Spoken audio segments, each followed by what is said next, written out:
Hello, folks. Dustin Zarni here. Welcome to Commissioner in a Car. It is Sunday, December 14th, and this edition of Commissioner in a Car is how we report write-ins. And now that they're up at the Onondaga County Board of Elections website. So we'll get into that in a second. But as always, we start my Commissioner in a Car. This is my weekly podcast, the only podcast I do now, that looks at election related topics going on in Onondaga County. This is now launching on Sundays. And first, because it is a Sunday and because it's an important Sunday, go Bills!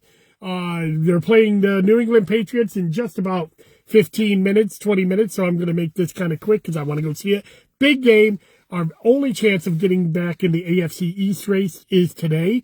So make sure, Bills, go out there, win this. Josh Allen, win it for your baby mama, Haley Steinfeld. Congratulations, Josh. You're going to be a papa. But first, be a Super Bowl papa. Let's get this done this year. Okay, now, back to Commissioner Carr. I always start off our Commissioner in a Car with a look back at what we did at the Onondaga County Board of Elections this week. And the big momentous thing is that we did our write-ins and final publications, or final results were publicized on our website, onvote.net. So the official results with the write-in names are now up there at onvote.net. You just go there and go down to election results. You go to our results caster. You can get three different options. You can get our broadcast, which has the fancy maps, and you can download extra. You can actually download CSVs per race from that broadcast, so it's a very useful tool. And also, then we have the PDF election book, the traditional election book that election results were on up until 2016. So people that are used to that can still see that. And then we also have the CSV, which is a CSV results of election results by the election district.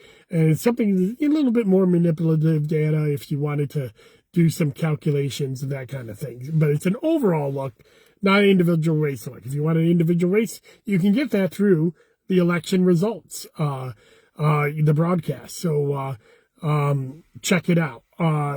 So this week on Commissioner in a Car. Oh, and then also what we did at the Board of Elections is that we looked at and started doing registration. Now, last week we were finishing up our mail checks and return mail that were on hold from June 1st. That was a big thing that inactivated a lot of voters. If they had not voted or updated their registration since June 1st, but we had received a returned mail or one of those mail check cards returned, then we went ahead and inactivated those voters. There was actually about 5,000 of those. By law, we were not allowed to do that. That it wasn't like we were just waiting on them for no reason whatsoever. By law, after June 1st, you're not supposed to inactivate it. You got to wait until after the general election, which we have done.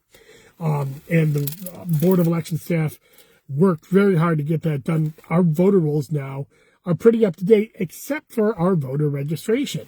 And the reason that is because 10 days before the general election, we had to stop doing voter registration because it was beyond the registration deadline, and we have to wait till we're certified to start registration. Well, we got all the inactives done, and now we're doing the voter registration. So we're going to be going in there and catching up on that over the next couple of weeks. There's about 7,000 or so forms, which is not abnormal. And we have all of our staff working on it and looking to be caught up with that, hopefully by January 1st.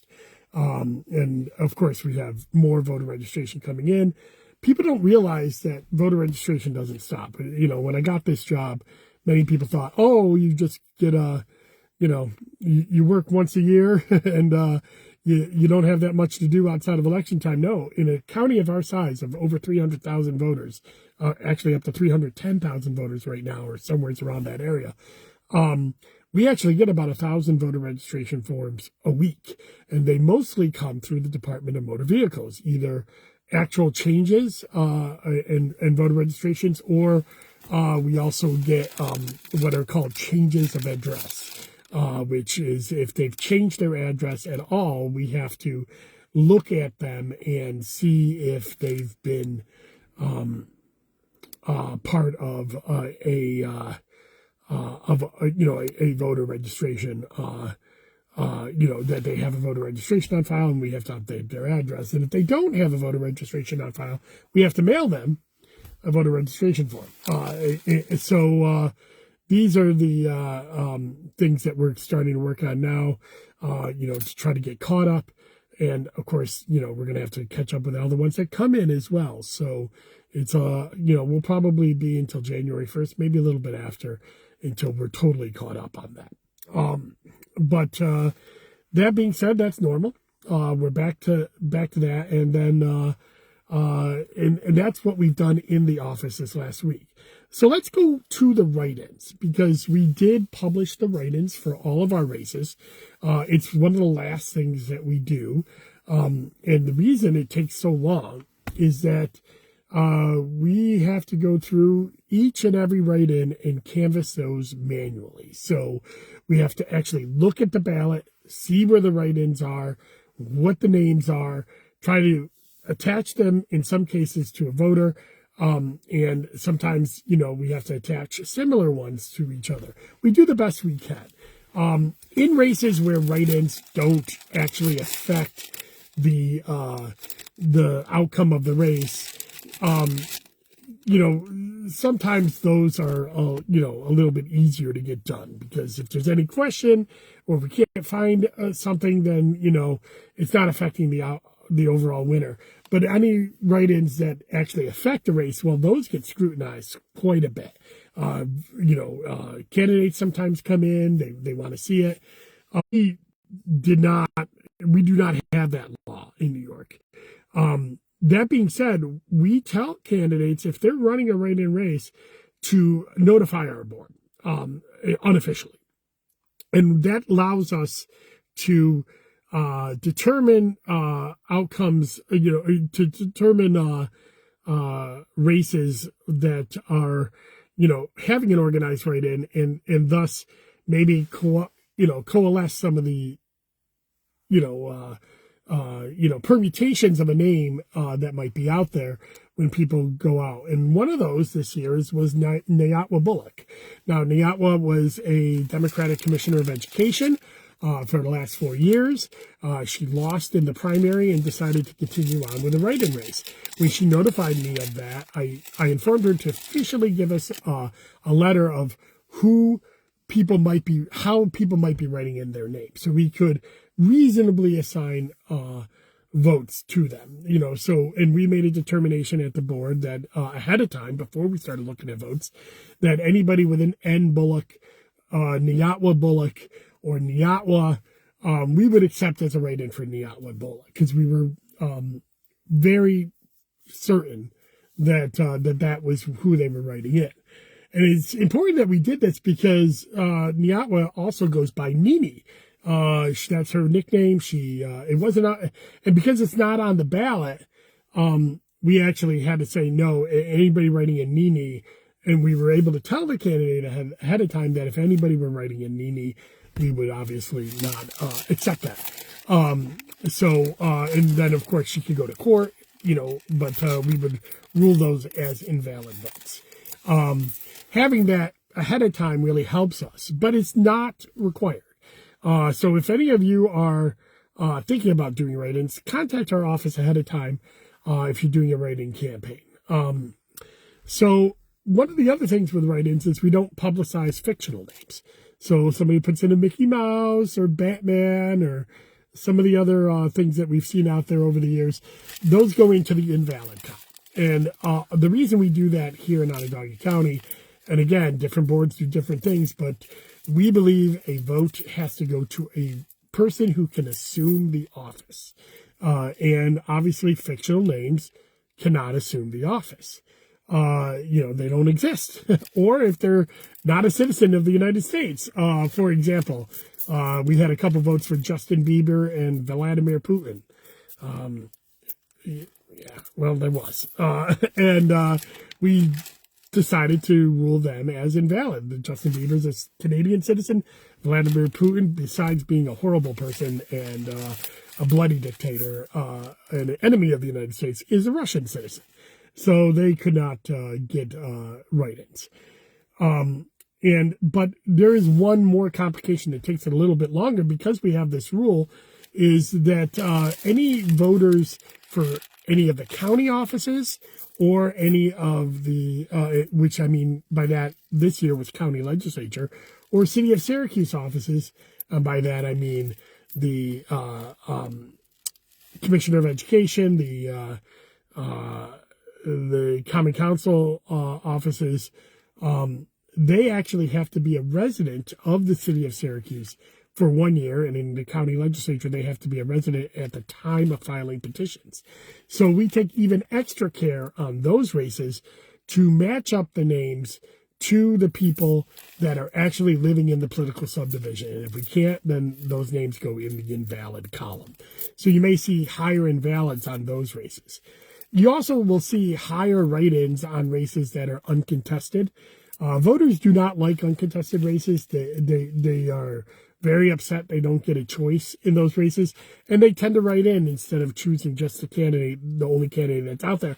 And that's whether it is a Democrat or Republican. Inside the City of Syracuse, there were a lot of Democratic races that were undecided, and outside the City of Syracuse, there were a lot of Republican races that were uncontested, not undecided, uncontested. So those races get a lot more write-ins. Races that have competitive races tend to get a lot less write-ins. The county leg races that were not contested this year had a lot of write-ins. But of course, a lot of them went invalid because they don't live inside the political subdivision. So those, that's another thing that takes why it took until, December 8th that we finally got these published. So it took a little time to go through all of that. And we did it in a bipartisan manner, and we did it deliberately. We had to get through the hand count, that was done, and then we went on to the write-ins. So that was what I wanted to kind of talk about as my special subject this week. I'm also going to bring up the Cybersecurity conference that I was at in New York City on Thursday. I posted a video of that on my website, DustinZarni.com, or any of my social medias. You can find it. I was on a panel. It was a whole day seminar, a 6-hour seminar put on by the Brennan Center and Common Cause New York, hosted by Kristen Gonzalez, Senator Kristen Gonzalez, and Assemblywoman Latrice Walker, all about cybersecurity and elections. There was also the Center for Cybersecurity that it was also a sponsor of that. It was at the New York City Bar Association. It was an in-person panel and seminar, so I did travel. I was traveling. I was invited because of my role as the Democratic Caucus Chair, but also as a longtime local commissioner. So I went down there, and I did. The county did end up paying for my hotel, a Comfort Inn in Queens. It was not a very expensive hotel, and my train fare down. But that's because I was serving the voters of Onondaga County and the voters of New York in my official capacity. It was a nonpartisan event.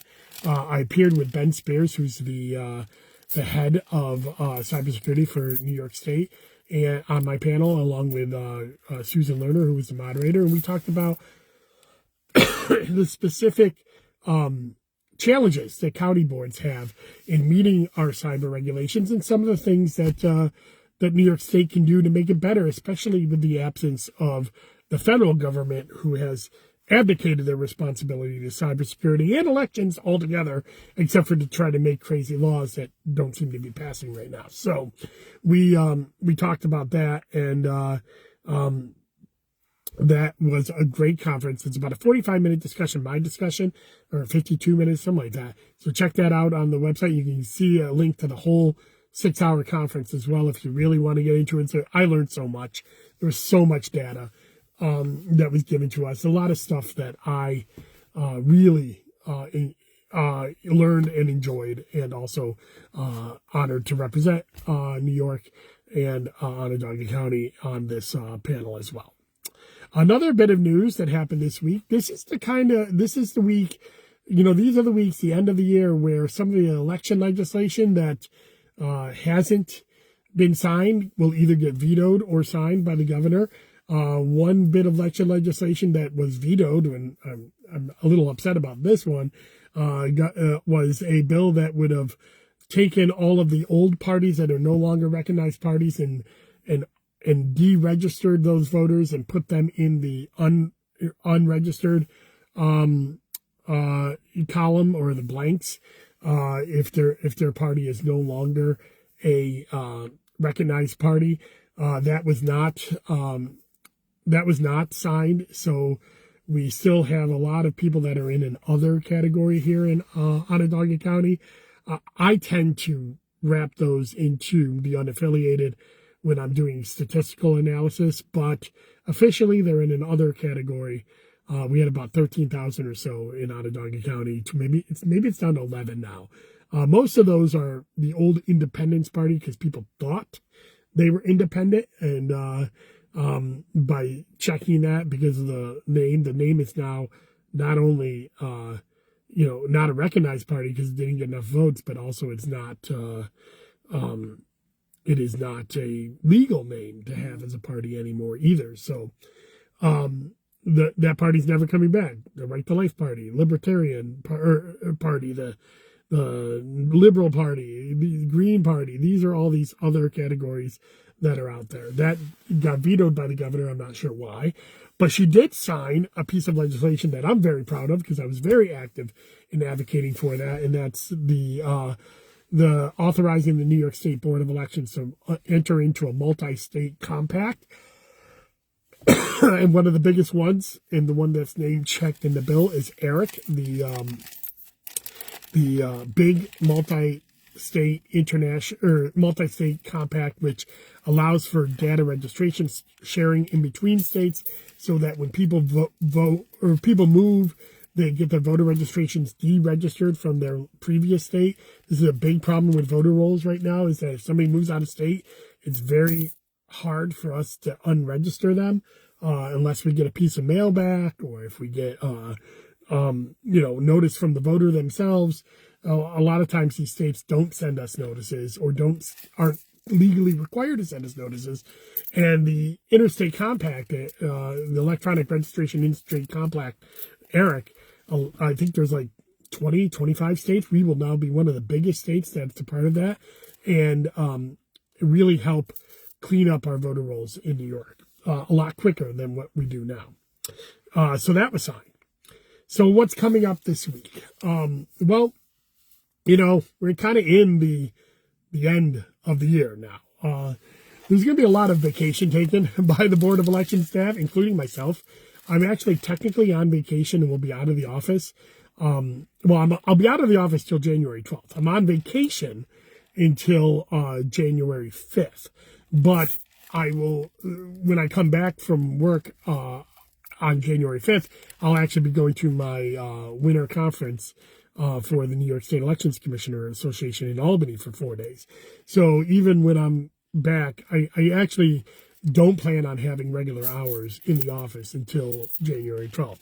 Those of you who know me know that I don't stop working. I get a lot. I'll be answering emails, doing data, doing that kind of stuff, managing the office, but I'll just be doing it from home for the most part. Although I still may have occasional office hours for appointments that are made for people who are already thinking about running for office. And that kind of goes into my next bit of news that we're hoping to have done by the end of the week, is a tentative list published of what is up for next year. The reason this is tentative is that the official mechanism for this comes from the town clerks and city clerks, and that won't happen until the beginning of the year. But we are, because we know that there's a lot of people thinking about running for next year because of the 1-year term that happened because of the even year law.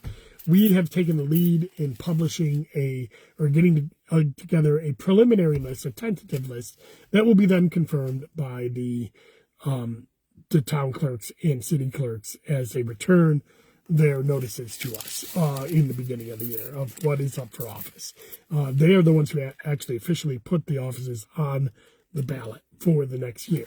Now, of course, they got to follow the law, and the stuff that we're putting on the ballot, they're going to put on the ballot. But that is what's up. Not every town is a little complicated because some towns have 4-year terms on their town boards, but 2 on their supervisors. Some have 4 on both, and some have 2 on all of them. And so because of that, not all of them are being shortened to the 1-year term and up next year.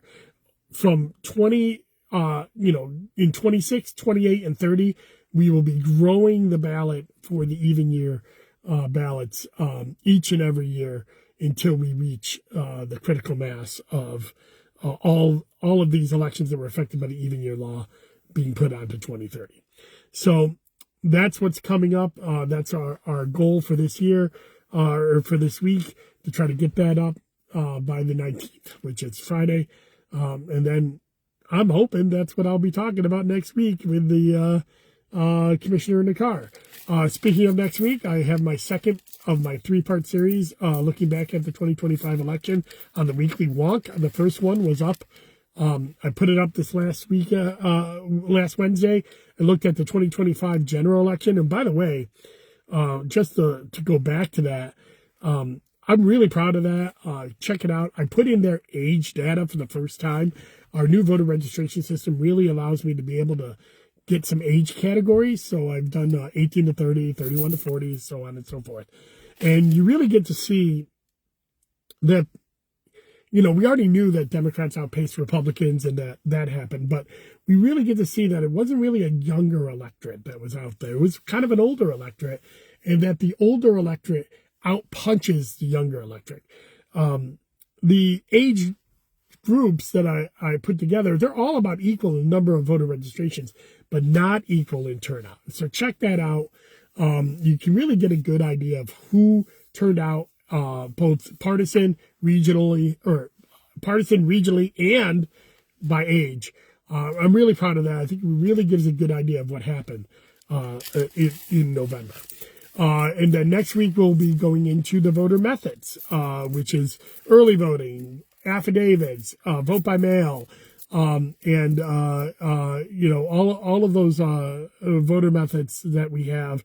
We're going to be going into, and also breaking it up by age. I'm showing how age is a big thing for me in these weekly walks going forward. I'm going to be talking about the age groups that I'm able to break out now, because I think it gives us a clearer picture of the elections and also the voter registration. So check that out. Thank you very much. You can go to DustinZarny.com to subscribe, get an email notification every time I do content or election news updates. And you can get access to my weekly wonk, my commissioner in car, and of course this last week, the cybersecurity panel I did with New York State. Thank you very much, and enjoy your day.